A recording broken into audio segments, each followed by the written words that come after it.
So long and so hard that they don't know what the fuck they're doing. Do you understand that?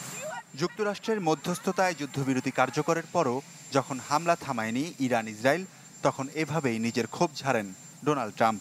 Iran Israel দুদেশের প্রতি অসন্তুষ্ট তিনি।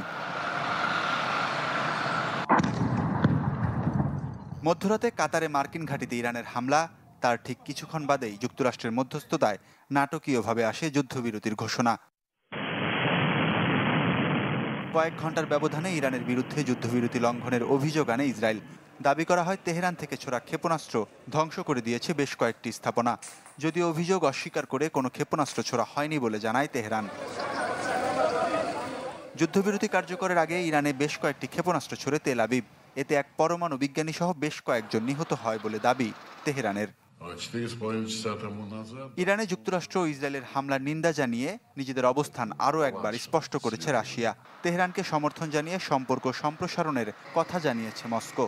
কাতারের আমির Sheikh Tamim bin Hamad Al থানির সাথে টেলিফোনে কথা বলেছেন ইরানের প্রেসিডেন্ট মাসুদ পেজেশকিয়ান, যেখানে ইসরায়েলের দায়িত্বজ্ঞানহীন কার্যকলাপের সমালোচনা করেন তিনি।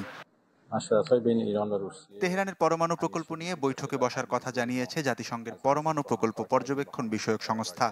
এ বিষয়ে ইরানের পররাষ্ট্রমন্ত্রী আব্বাস আরাকচির কাছে একটি চিঠিও দিয়েছে IAEA এর মহাপরিচালক Rafael Grossi. Waliullah Faruk, channel 24।